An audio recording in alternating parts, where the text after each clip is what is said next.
이 시간에 우리가 함께 나누고 싶은 말씀은 우리가 어떻게 하면 하나님과 동행하는 경험을 할 수 있겠는가? 우리가 어떻게 하면 하나님과 동행하는 경험을 할 수 있겠는가에 관한 말씀입니다. 하나님의 임재를 항상 경험하고 느끼는 삶을 사는 것이 사실 하나님과 동행하는 것입니다.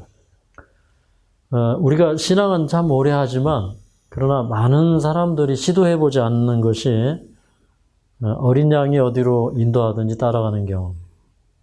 우리 계시록 14장 3절에 나와 있는 어린 양이 어디로 인도하든지 따라가는 경험. 또 그 다음에 같은 얘기지만 에녹이 그 무두셀라를 낳은 다음에 하나님과 300년 동안 동행했습니다.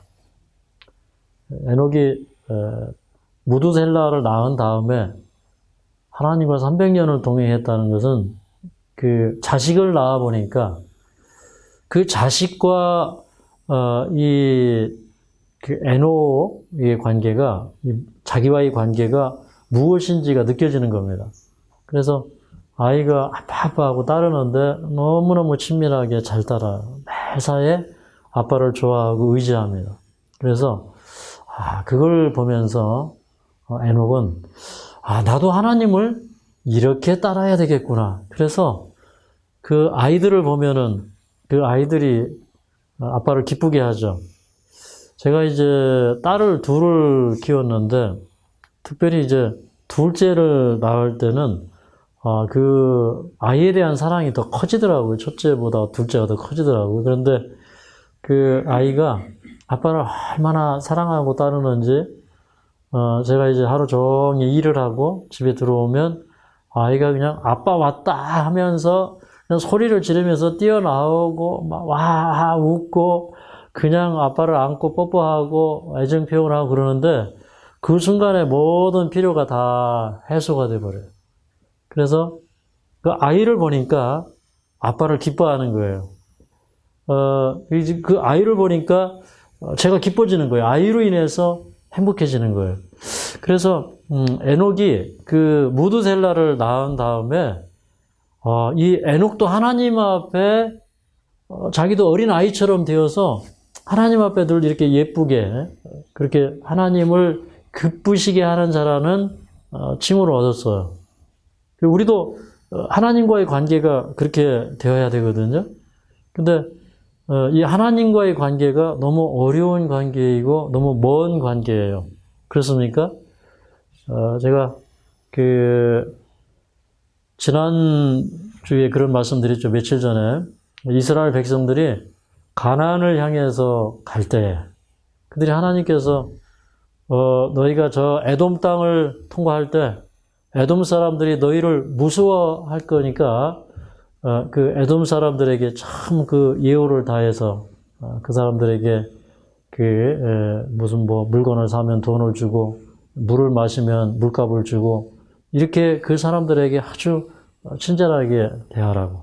근데 이 사람들이 금방 올라가지 않고 마실 물이 없다고 불평을 하고 또 모세와 아론을 원망하고 이러다가 그냥 곧장 가면은 그냥 알아서 다 비켜주고 할 길을 불평하다가 그냥 시간을 잃어버리고 또 광야에서 불뱀이 나와서 그 이스라엘 백성들을 무는데 그게 얼마나 고통스러운지. 그래서 그 염증이 올라오는데 그 한번 물리면은 그 불타는 그런 염증, 그런 그 병이 올라오는데 이게 얼마나 심한지 그래서 그것을 불뱀이다 이렇게 얘기를 했던 것을 우리가 기억을 합니다. 근데 그 이스라엘 백성들이 곧장 갈 수 있었어요. 근데 돌아가다 보니까 이제 그런 그 불상사가 일어나고 또 하나님 앞에 불평하면서 가다 보니까 하나님께서 열어놓으신 그 가나안을 향한 대로, 마치 우리 인생길에서 하늘 시온을 향한 대로가 쫙 나 있는데 우리가 그 하나님이 예비하신 길을 걷어차고 고생하면서 돌아가는 거예요. 그래서 그 이스라엘 백성들이 2년 안에 갈 수 있던 그 거리를 38년이나 돌아왔잖아요. 그리고 또 에돔을 통과해서 왕의 대로를 통해서 이 가나안으로, 시온으로 나 있는 그 대로를 향해서 곧장 갈 수 있는데 또 남으로 해서 그 험준한 지역을 돌아서 가다가 또 불뱀에 물리고 그래서 결국 거기서 또 놋뱀을 만들어서 장대 위에 높이 들고 그 놋뱀을 쳐다보는 자마다 살리라는 그런 그 교훈을 또 배우고 그리고 이제 가나안 땅에 데려간 겁니다. 근데 이제 우리 인생길이 다 그래요. 우리 인생길이 다 이렇게 스스로 고생의 길을 선택하고 스스로 이 고난의 길을 선택하고 그렇게 살아가는 것이 우리 인생길이다. 그런데 우리가 정말 시온을 향해서 대로를 가는 그런 경험, 시온을 향한 대로가 열리고 그 다음에 우리 그 인생길에서 우리와 능력으로 함께 하시는 그 능력을 경험하고 하나님이 살아계심을 경험하고 내 힘대로 되는 게 아니라 하나님의 힘대로 되는 하나님의 능력으로 되는 그것을 경험을 하려면 여러분 꼭 이 한 가지 잊지 마시기 바랍니다. 자, 한번 따라 하겠습니다. 하나님과 동행하자. 하나님과 동행해. 이 말은 다른 말로는 하나님의 임재를 항상 느끼면서 살아야 돼요. 하나님의 임재를 느껴야 됩니다. 제가 이제 요즘에 굉장히 이렇게 바쁘다 보니까 이제 바쁠 때는요, 기도할 시간도 없는 것 같아요. 그래서 제가 이제 종종 이런 생각을 하거든요. 그래, 오늘 또 누구를 만나든지 내가 기도하고 상담을 해야지. 하나님께서 여기 오시는 분들에게 하나님의 음성을 들을 수 있도록 그렇게 해야지. 이제 이런 다짐을 저는 이제 종종 해요. 아침마다 이제 그런 생각을 하면서 하루를 시작하는데 이게 하루를 보내다 보면 어느덧 그 생각을 잃어버려요. 그리고 그 바쁨 속에 막 빠져들어가. 그래서 다시 한번 생각을 해보는 것입니다.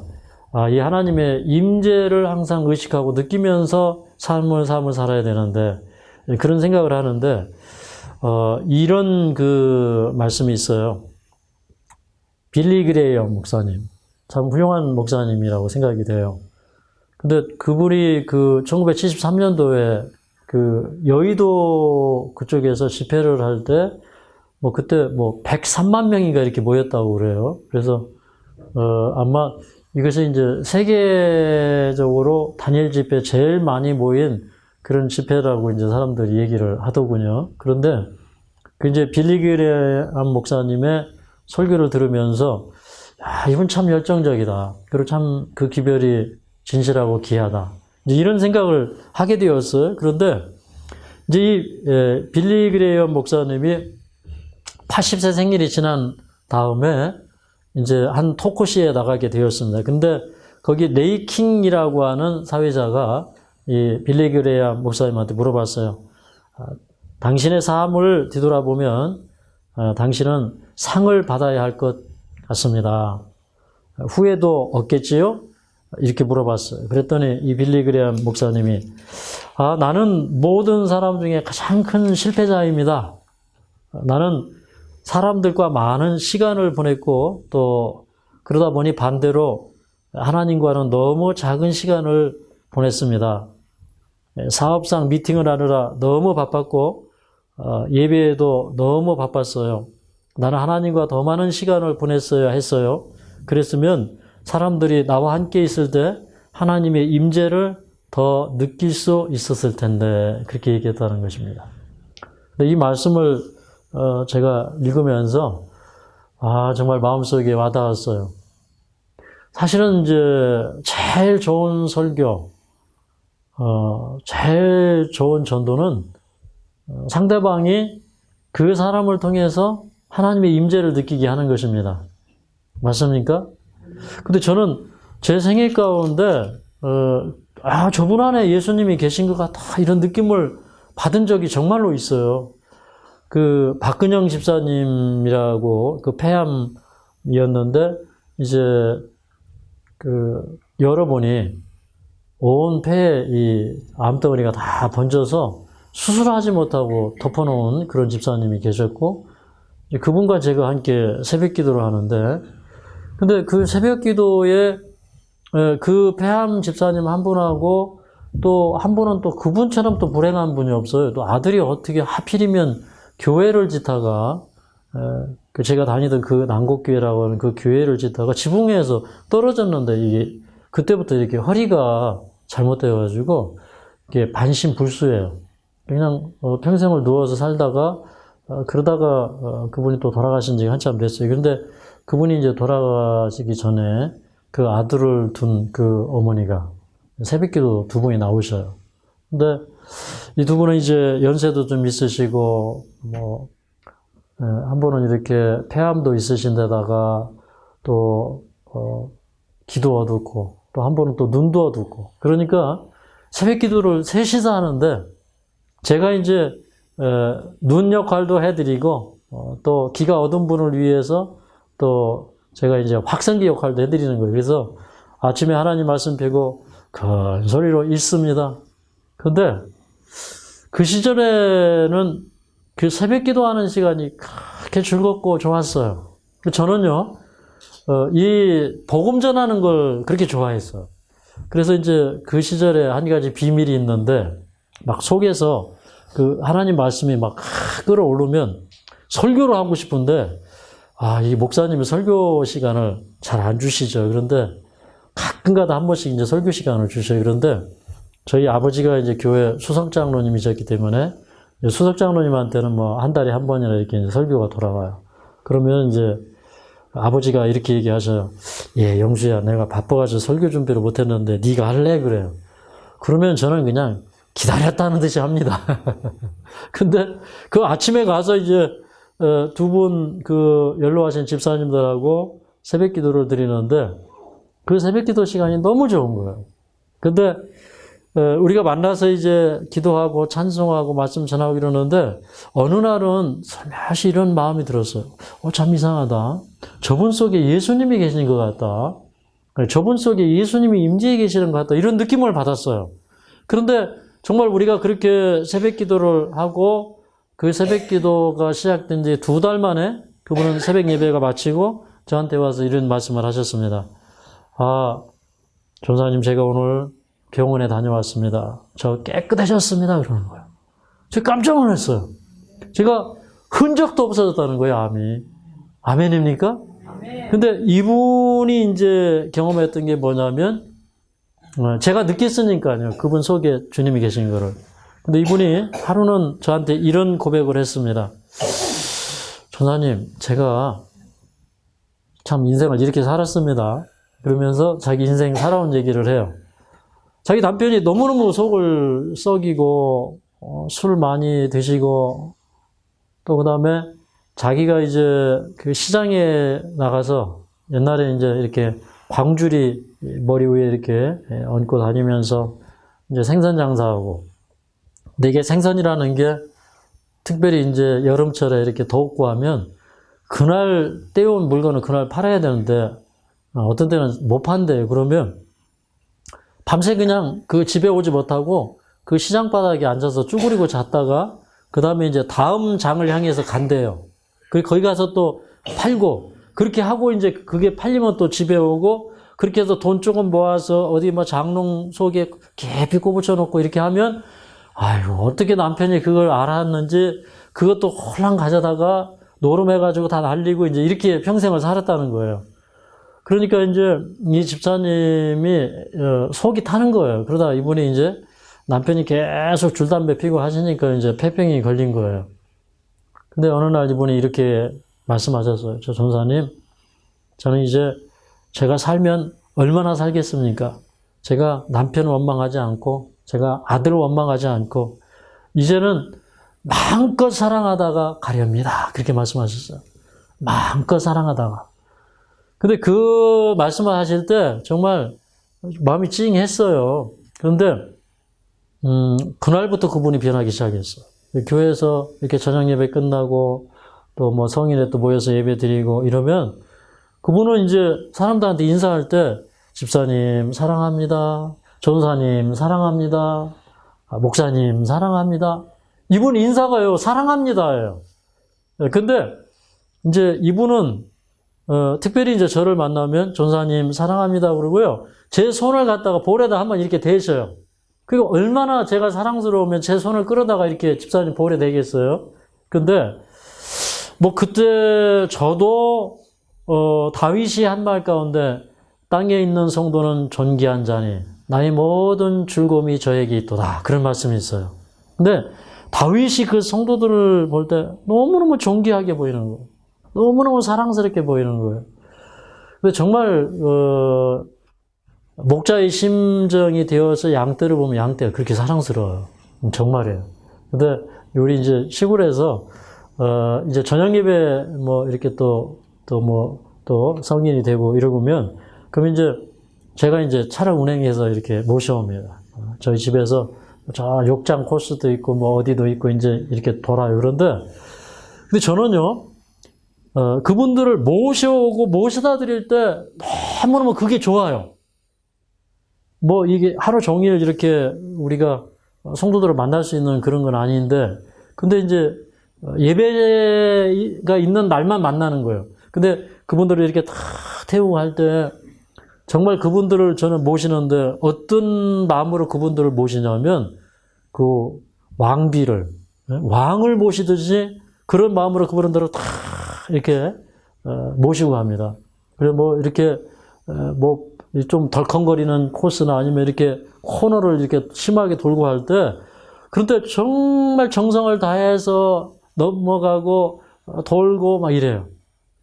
근데 이제 그때마다 제가 참 마음속에 이렇게 감동이 와요. 그리고 이제 시골에 우리 집사님들 이렇게 차 타려고 기다릴 때 보면 뭐 이렇게 화장할 때 보면요, 화장도 저희 집사람은 지금도 화장할 줄을 몰라가지고 얼굴에다 이렇게 분을 바르면은 이렇게 막 월록덜록해요. 막 이렇게 바르면 또 이 코에 요만큼은 또 안 묻어 있고 막 어디는 또 번져 있고 그러면 제가 이렇게 터치를 해줘가지고 제가 아주 수정해주고 막 그래요.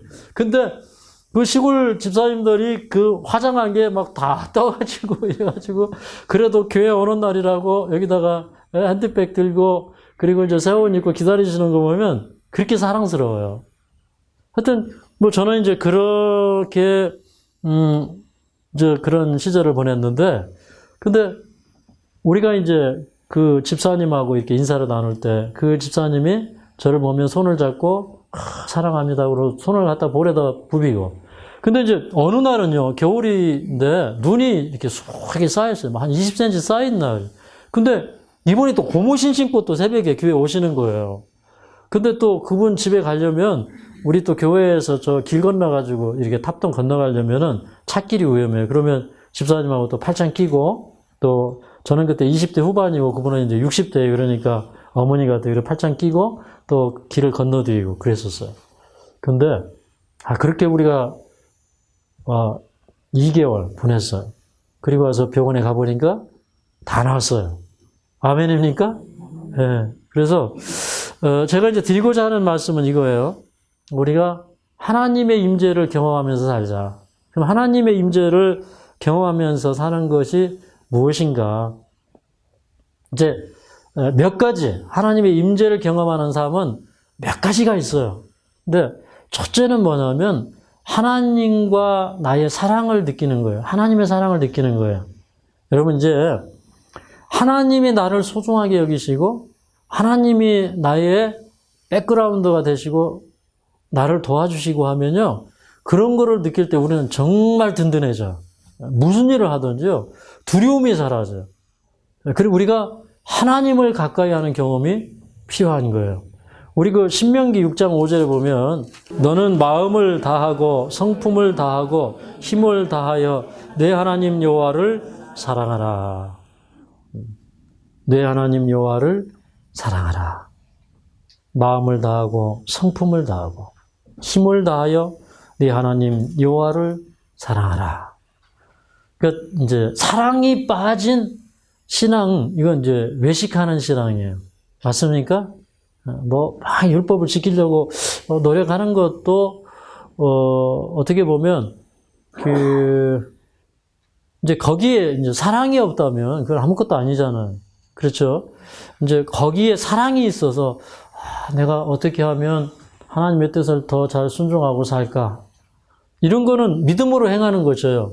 그런데 그 가운데 사랑이 없고 그냥 의무로 하고 그냥 두려워서 하고 그거는 진정한 순종이 아니에요. 그거는 그냥 자기 행위이고 그것은 그냥 율법의 문자적 순종이에요.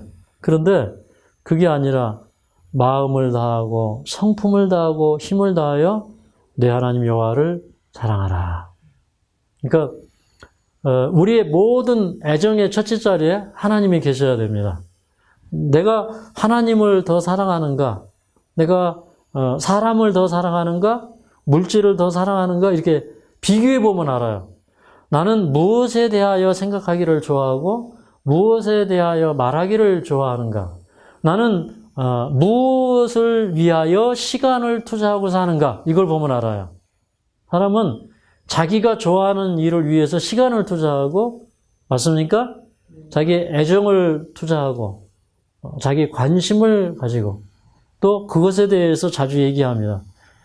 근데 이제, 하나님과 동행하는 삶은 우리의 애정의 첫째 자리에 하나님을 놓는 것입니다. 우리의 사랑의 첫 번째 대상이 하나님이 되시는 거예요. 그 다음에 이제 또 하나는 여기도 이런 말씀이 있지만 성품을 다하라 이런 말씀도 있잖아요. 우리가 하나님을 섬기려면 우리 성품의 변화가 있어야 될까요? 네, 우리 성품의 변화가 있어야 돼요. 우리 골로새서 3장에 있는 말씀을 보겠습니다. 골로새 3장 2절부터 3절까지 읽어보겠습니다. 위의 것을 생각하고 땅의 것을 생각지 말라. 이는 너희가 죽었고 너희 생명이 그리스도와 함께 하나님 안에 감추었음이니라. 참 아름다운 말씀이에요. 이는 너희가 죽었고, 그러니까 뭐가 죽은 거예요? 우리 옛생애가 죽은 거예요. 그래서 우리 옛생애는 땅의 것을 생각하고 땅의 것을 말하고 땅의 것에 애정을 두고 살아갔는데, 근데 이제부터는 우리가 주님 안에서 새 생애가 시작이 되었기 때문에 위의 것을 생각하고 땅의 것을 생각지 말라 이렇게 얘기했어요. 그러니까 우리 생각을 자꾸 통제해야 돼요. 우리가 생각하는 건 자유예요. 근데 사상, 감정을 어떻게 활용하냐에 따라서 우리 품성이 돼요. 어떤 사람은 자꾸 나쁜 걸 생각하고 자꾸 우울한 걸 생각해요. 내가 불행한 걸 생각해요. 끊임없이 자기가 동정받기를 원해요. 그것은 사단이 그렇게 하는 것이에요. 하나님이 그렇게 하시는 게 아닙니다. 하나님은 무에서 유를 창조하십니까? 네. 하나님은 없는 자를 있는 자처럼 부르시는 분이세요. 맞습니까? 네. 그래서 아브라함에게 내 자손이 하늘의 별들처럼 많으리라. 그랬을 때 그 하나님의 약속을 이루어 주셨고, 그 다음에 아들도 안 낳는데 아브람이라는 이름을 아브라함으로 바꿔주셨어. 원래 고귀한 아버지 뭐 이런 뜻에서 아브라함은 열국의 아버지 그런 뜻이거든요. 그러니까 아직 자식이 없는데 하나님께서는 없는 곳에서 있는 것을 부르시는 분이십니다. 그러니까 우리는 내가 지금 아무것도 없어요. 그래서 하나님 믿는 거예요. 나에게 건강도 없고 돈도 없고 어떤 그 여건도 갖춰주지 않았어요. 그렇지만 믿음은 뭐냐면 내가 할 수 있는 것을 믿는 것이 아니라 하나님이 하실 수 있는 것을 믿어야 됩니다. 네, 다윗과 골리앗 얘기할 때 제가 그런 얘기를 합니다. 여러분, 이스라엘 백성들은 날마다 누구를 쳐다봤어요? 이스라엘 백성들이 왜 벌벌 떨고 주눅이 들어있었습니까? 날마다 그들이 바라본 건 누구였어요? 골리앗이었어요. 골리앗처럼 힘이 센 사람이 없어요. 그런데 다윗은 누구를 바라봤습니까? 당신은 칼과 단창으로 내게 오지만 나는 만군의 여호와의 이름으로 내게 가노라. 그렇게 얘기했어요. 그래서 이 다윗이 바라본 것은 하나님의 능력이었어요. 그 다음에 자기는 온전히 그 능력 안에 감추어져 있었어요.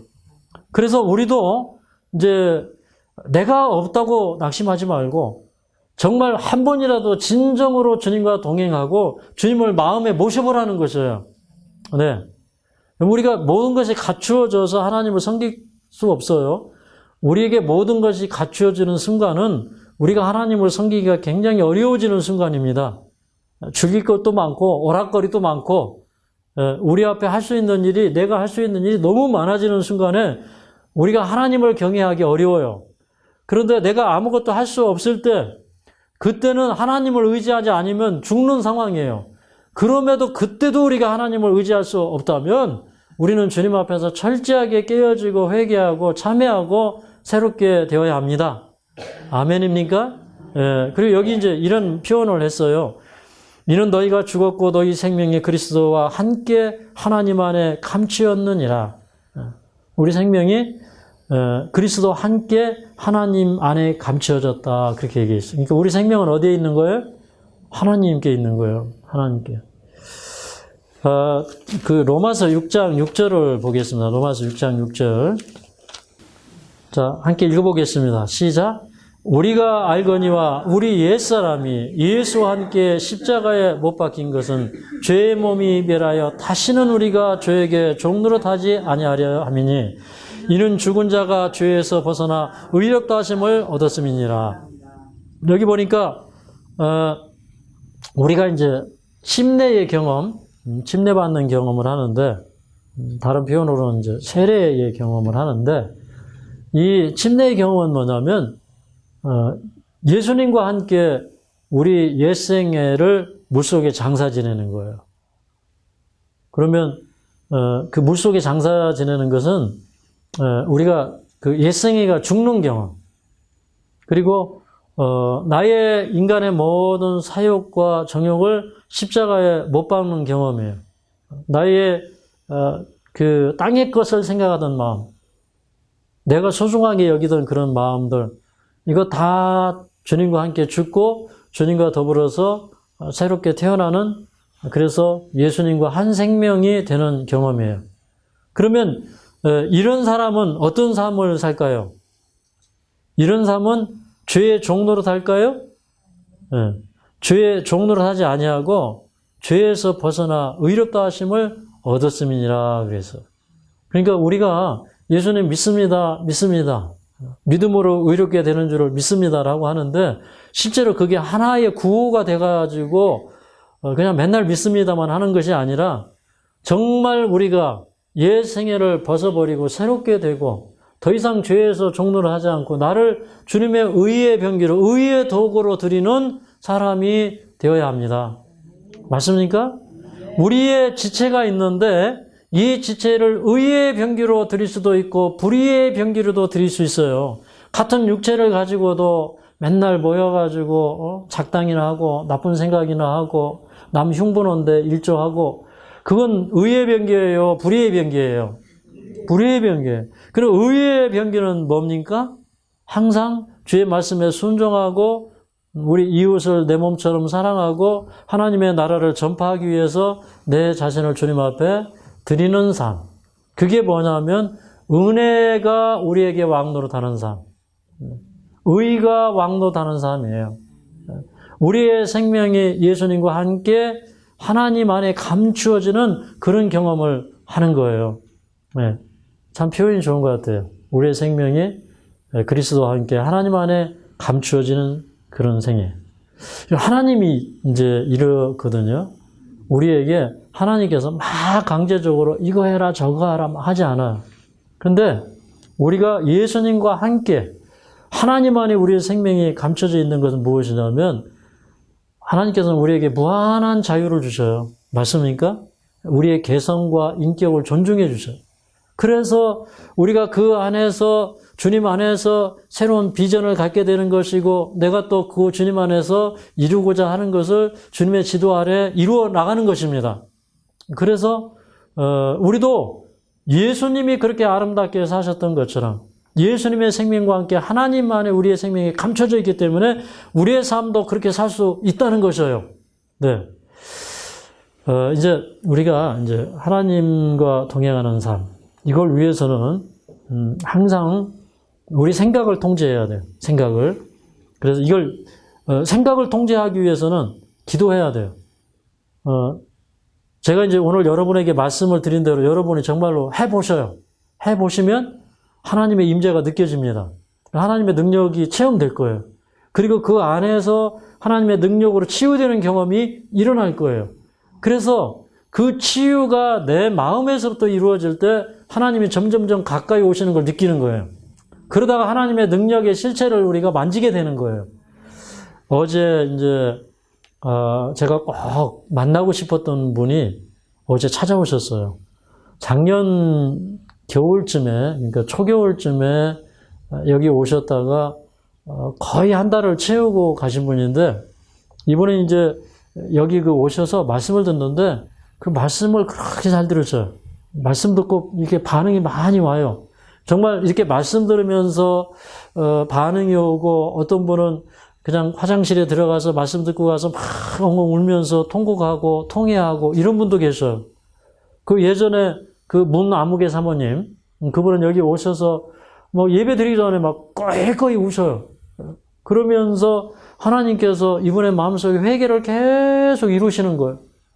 근데 계속 회개하고 이러다가 이분이 어느 날 갑자기 돌아가시게 되었는데, 그분은 마지막으로 여기 오셔서 모든 것을 회개하고, 그 다음에 어떻게 자기가 돌아가실 걸 알고 자녀들을 향해서 유언을 다 하고 그렇게 이제 그 하나님 나라를 영접을 하셨는데, 그렇게 회개하고 주님 나라를 위해서 준비되는 분도 계시고, 그 회개가 이루어질 때 치유하는 분도 계시고, 예, 하나님께서 어쨌든 우리가 다 주님 안에서 우리의 생명이 하나님 안에 감추어지는 그런 경험을 갖도록 인도를 하십니다. 근데 이분이 정말 말씀 잘 듣고 말씀 좋아하셨어요. 그런데 이제 이분이 여기 계시다가 이제 내려가셨고, 그 후에 얼마 후에 소식이 왔는데, 제가 이번에 가서 검사를 해보니까 이제 위암이었는데 이 암이 없어졌다는 거예요. 근데 이제 어제 와가지고 쭉 말씀을 하시는데, 의사가 우리 이 정 여사님을 보면서 기적이 일어났다고 이렇게 얘기를 하더래요. 그래서 어떻게 해서 이런 기적이 일어났느냐? 그래서 내가 하나님을 믿어서 그렇다. 내가 하늘마을에서 이렇게 했다. 그러니까 의사 선생님도 하늘마을을 한번 보라고 하셨대요. 그리고 하나님 믿으라고 그러고, 그 다음에 이제 또 얘기를 하다가 의사 선생님 히포크라테스 수프를 아십니까? 이렇게 물어봤대요.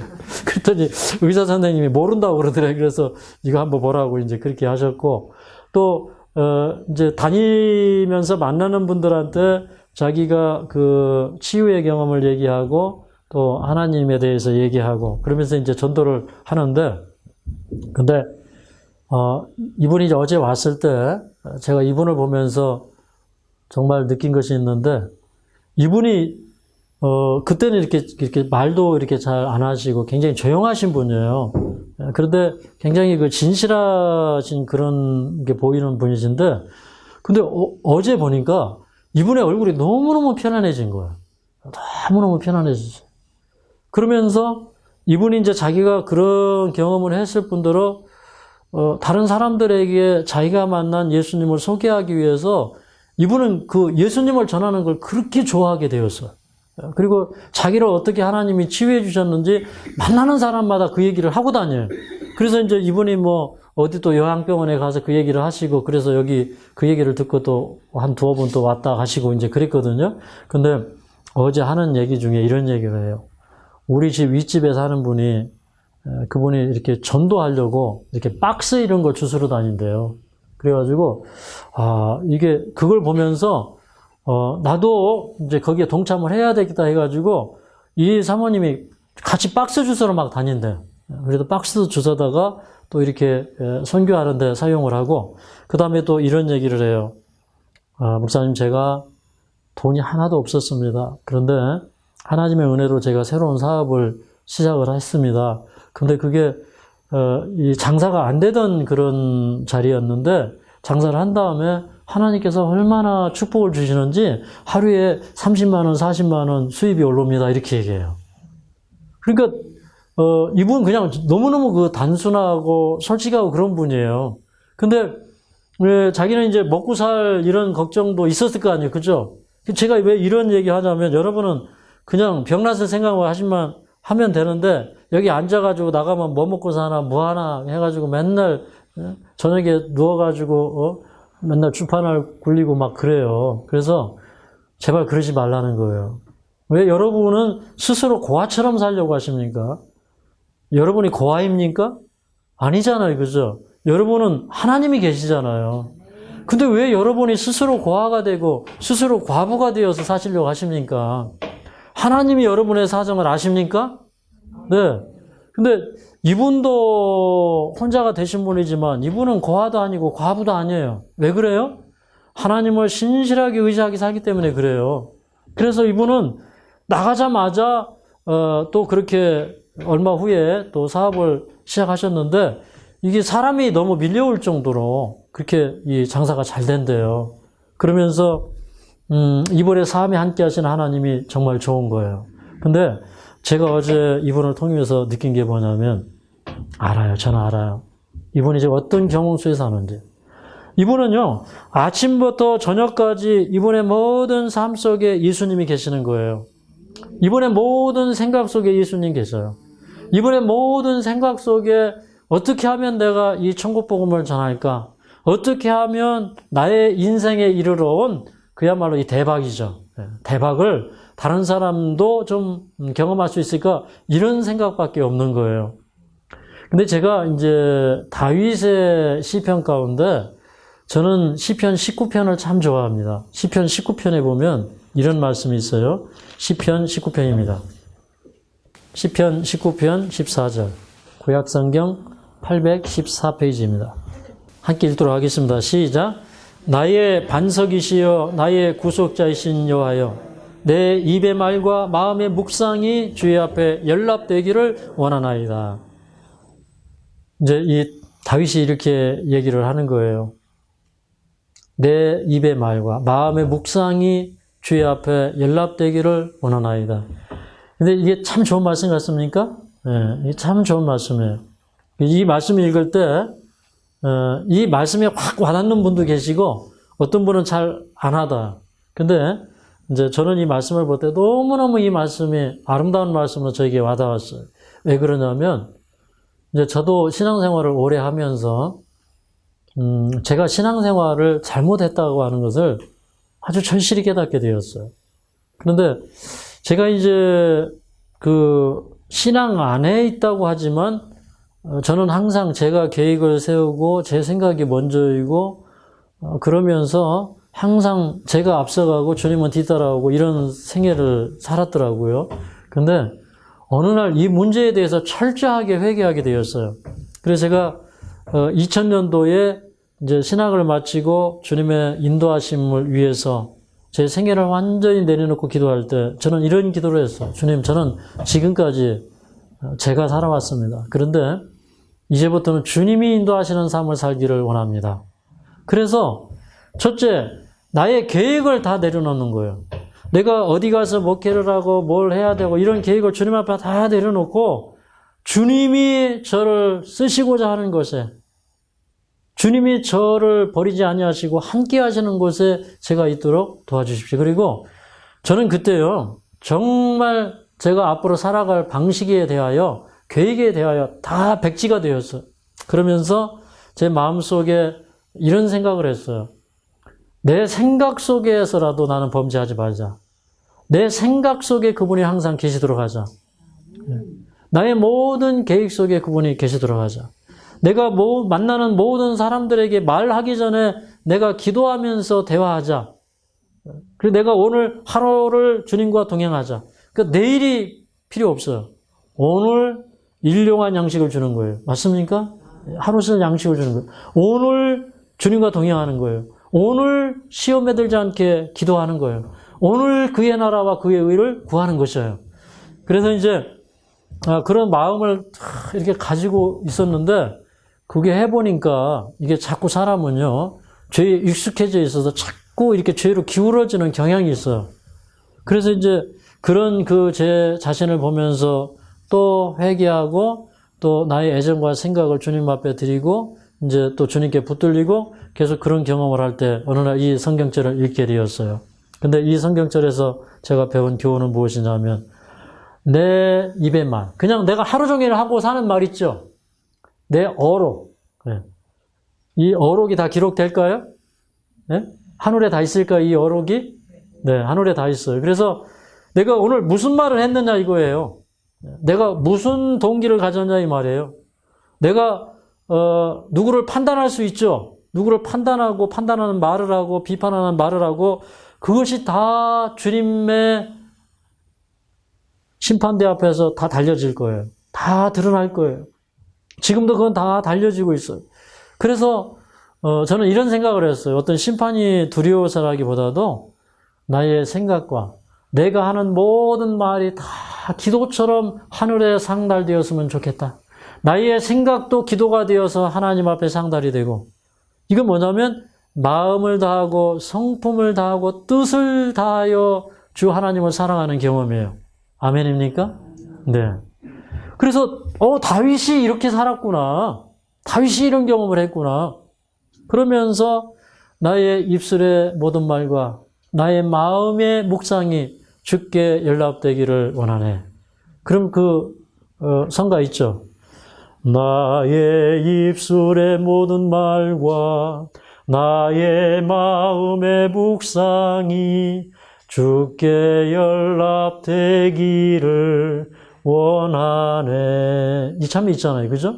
근데 그게 우리 이 찬미는 기도잖아요. 그죠? 찬송은 기도예요. 그래서 정말로 나의 생각과 마음이 주님께 연락되기를 위하여 우리는 기도해야 됩니다. 그리고 이제 주님과 동행하고자 하는 사람은 어떤 경험을 하느냐? 다니엘이 뜻을 정하고 그가 또 예루살렘을 향하여 창문을 열어놓고 하루에 몇 번씩 기도했어요? 3번씩 기도했어요. 근데 주님과 동행하고자 하는 사람은요, 기도하는 사람이에요. 맞습니까? 기도하는 사람. 저는 바쁘다 보니까 집에서 주로 기도하고 하다가 오늘 아침에는 제가 성전에 와서 기도하고 싶어서 여기 와서 기도했거든요. 근데 주님과 동행하고자 하는 사람은요, 하루에 3번 기도하게 돼요. 왜 그러냐? 새벽에 기도하게 되고, 또 정오에 기도하게 되고, 또 저녁에 기도하게 되고. 그래서 여러분 하루에 한 3번쯤은 작정해서 기도하시기 바랍니다.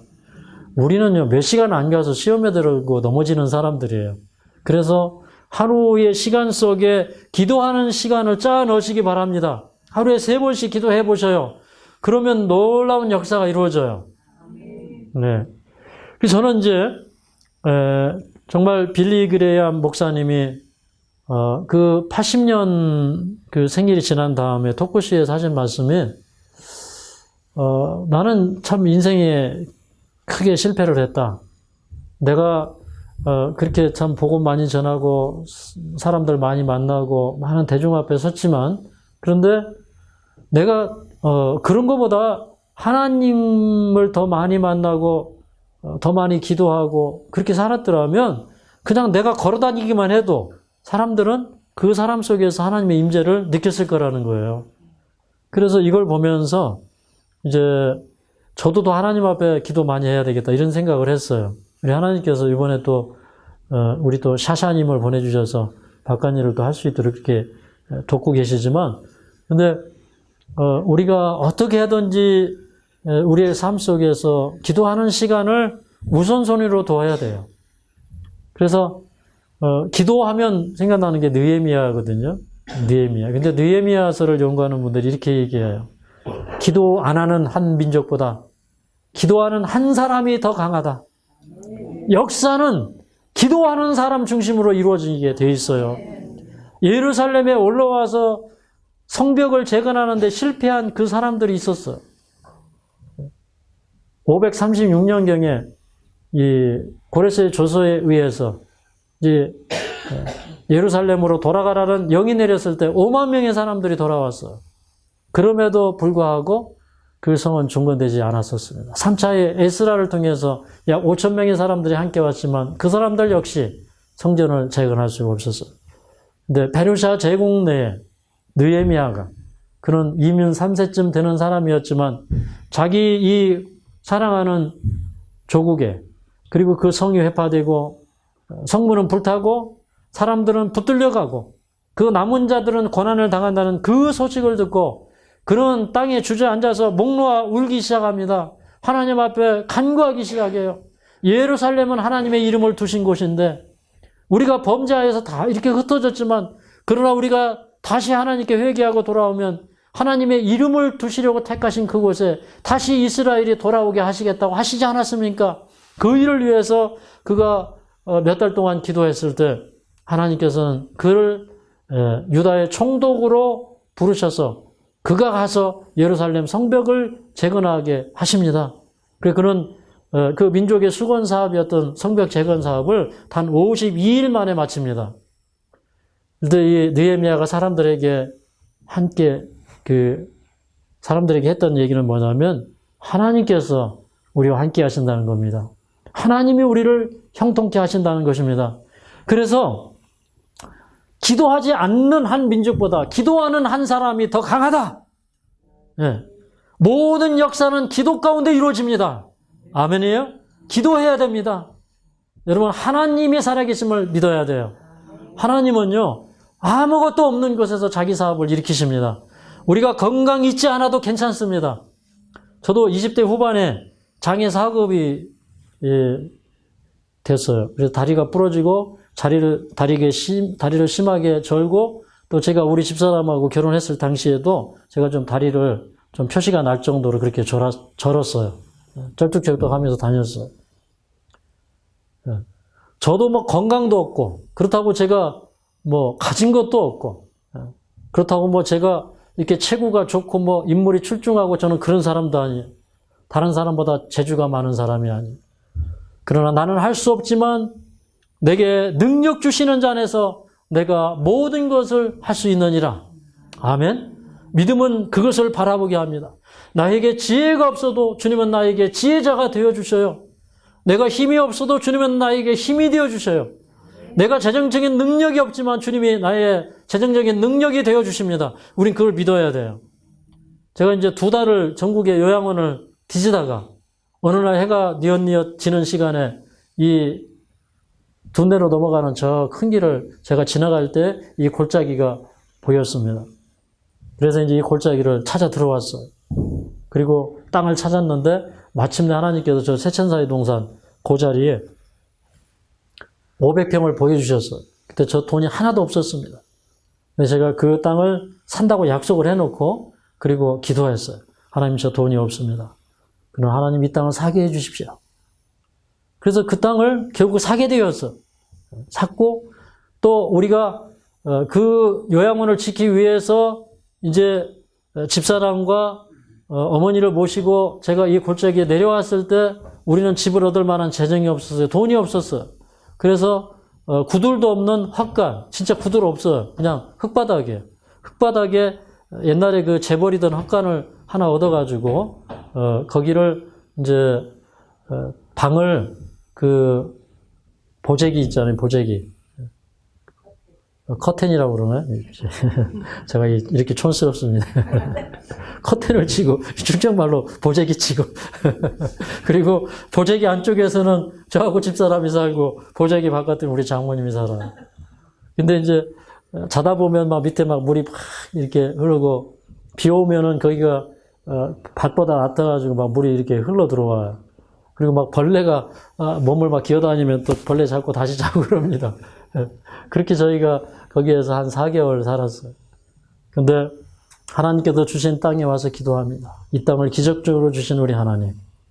하나님께서 이곳에 하나님의 집을 지어주십시오. 기도했어요.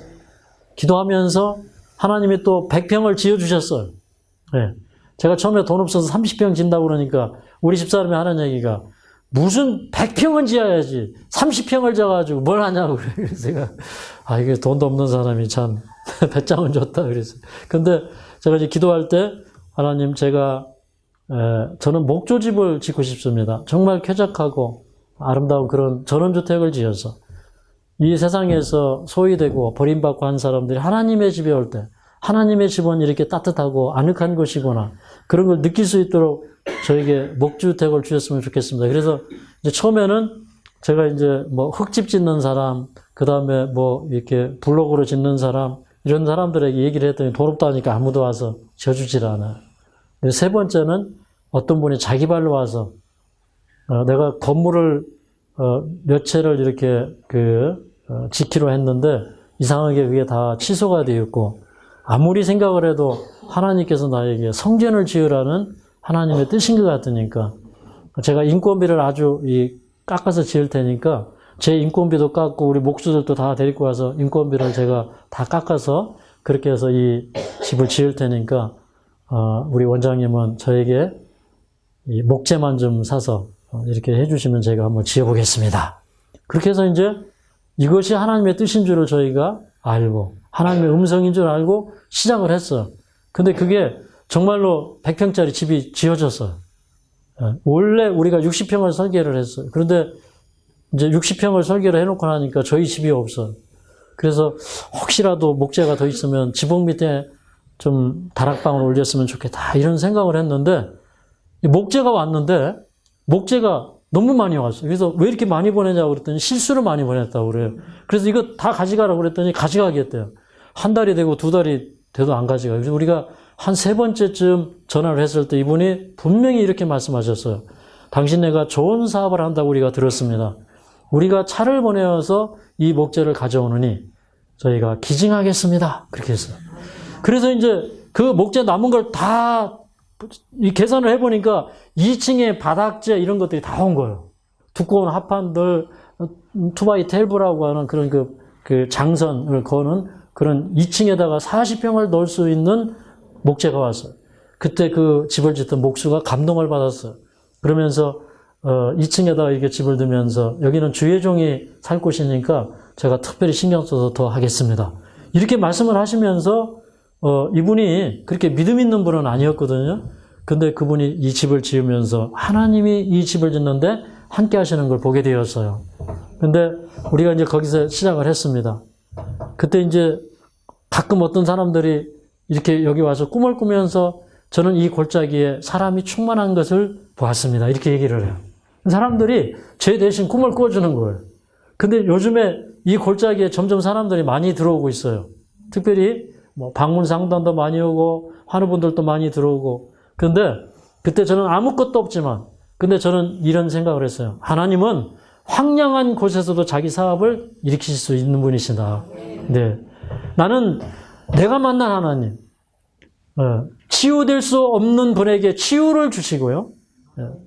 경제적인 능력이 없는 분에게 살게 해주시고 붙들어 주시는 그 하나님. 우리는 그 요양원 사업을 하면서 하나님이 시시때때로 붙들어주는 그 은혜를 저희가 경험했어요. 정말 나을 수 없는 분이 하나님의 은혜로 치유되고 일어나는 것을 경험했어요. 그때 나의 하나님은 살아계신 분이셨어요. 지금도 그 하나님은 살아계십니다. 그래서 이제 그 하나님은 지금도 성경의 모든 그 기록처럼 오늘날도 우리 성도들에게서 사도들의 행적을 기록했듯이 지금도 성도들의 행적이 하늘에 기록되고 있다는 사실을 우리는 기억해야 됩니다. 우리의 모든 삶의 행적이 사도 행적에만 기록된 것이 아니라 우리의 삶의 행적이 하늘에 다 기록되고 있어요. 그리고 우리도 새롭게 그리스도의 편지로서 새롭게 이 세상의 역사를 써가는 그런 사람들이에요. 그것을 위해서 우리가 부름을 받았고 여기에 온 것입니다. 근데 그런 역사를 우리가 경험할 수 있는데 우리가 그 역사를 경험하려면 우리 마음과 생각을 주님께 드리고 우리가 주님과 동행하고 그리고 전적으로 주님의 뜻을 살피고 주님의 뜻이 아니면 한 발자국도 움직이지 않는 사람, 주님의 뜻이 아니면 일확천금을 준다 할지라도 그 양심이 매매되지 않는 사람, 나침반이 남북을 가르치듯이 항상 옳은 일을 위해서 굳게 서는 사람, 그런 사람을 주님께서는 찾으시는 겁니다. 여러분이 이제 이렇게 육신의 질병 때문에 여기에 왔지만 그러나 우리 육신의 질병보다 더 심한 것은 마음의 질병입니다. 주님이 우리의 마음의 질병을 고쳐주신다면 우리 이 겉사람을 변화시키는 것은 아무것도 아닙니다.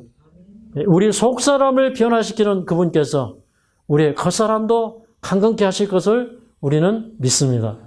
그래서 오늘 또 주님과 동행하시면서 주님의 임재를 의식하면서 하시는 하루가 되기를 간절히 바라면서 말씀을 마치겠습니다. 자비로우신 우리 아버지, 우리는 육체의 질병보다 더 깊은 질병이 걸려 있습니다. 아버지 하나님, 우리의 심령을 새롭게 하시고 우리를 새롭게 지어 주시옵소서. 우리가 오직 한 가지 주님과 동행하는 삶을 살기를 원합니다. 주님의 인재를 항상 의식하면서 살기를 원합니다. 우리가 무두셀라처럼 에녹을 기뻐하는 자가 되기를 원합니다. 에녹이 하나님을 기뻐하다가 하나님께서 에녹을 너무 사랑하셔서 하늘로 데려간 것처럼 우리도 그렇게 주님을 기뻐하는 자, 기뻐하게